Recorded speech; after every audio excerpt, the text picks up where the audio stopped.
Hi guys, my name is Haley. I had a couple of requests of showing how I did my Milky Way. Now the colors are different from the first one that I made. This one I just wanted to have a little bit of fun while I was making the tutorial, so it's giving off very 2010 Scene Queen vibes, but the process is still the same. So we're going to do a very thin layer of epoxy is how I applied my glitter, very, very thin. We're going to go ahead and put parchment paper underneath, and we started with a white base for this one. This is the chunky glitter that I'm going to use. It's the only chunky glitter. It was one from Walmart, and I actually stole it from my mom's stash that she has in my house. So I went ahead and used this white chunky glitter. Application process is pretty simple. You just let it spin on the turner while you're applying the glitter. Here I just used a cheat glitter to kind of fill in all the cracks that the chunky glitter won't be able to.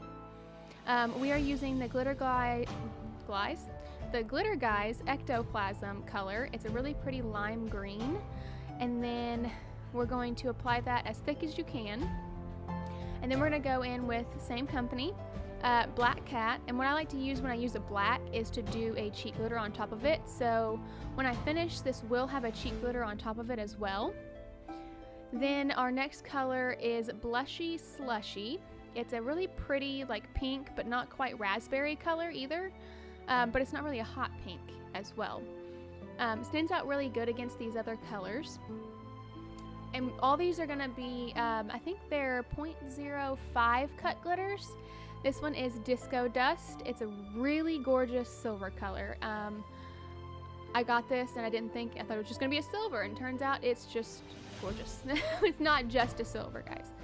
And then I'm just gonna repeat the pattern. So green, black, pink, and then silver again, and then whatever space is left over, I just used the white glitter, the chunky glitter again.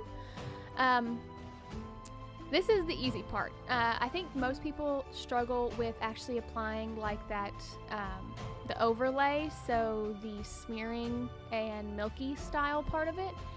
This part, really simple. It's your basic tumbler application of glitter. Not too difficult. So I'm gonna wait around for a second, and when I get to the smearing part, I will be back.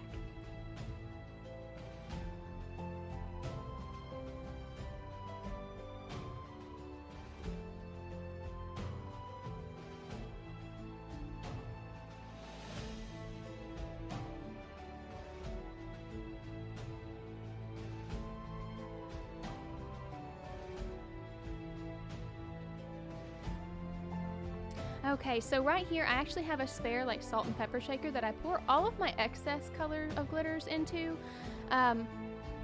Everybody does it differently. You could go in between each color and save it, but you don't really have much fallout. And then I go back and we're gonna do the butt. We can't forget the butt of the cup. Don't forget it.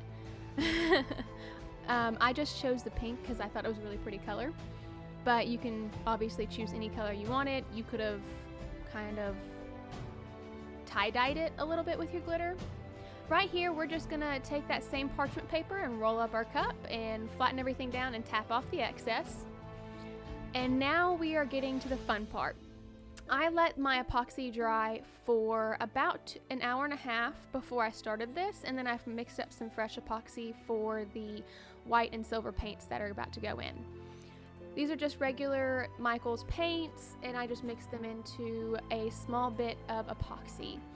So this epoxy on the cup should be a little bit tacky, but enough to still be workable, but not so much that your epoxy that you're applying is going to be able to smear too much. Now it does look like it's about to fall. That's because I globbed so much on.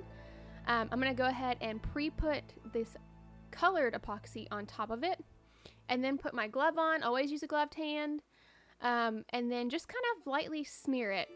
I have gone back after this video, and as just throughout the time, if I don't like how something looks, I'll add a little bit more epoxy that has the color in it because it's still liquidy, and brighten up the colors, thicken it up just a little bit, and then smear it and smudge it some more, just trying to get it how I want it to look. So it's not too difficult. It's a very forgiving style of tumbler cup, but this is how I do mine. I watched quite a few videos before I did my first one, and I just kind of combined all of the techniques that I saw into what stuck in my mind. So I didn't follow a specific tutorial, and here I am just torching it a little bit to get it to move.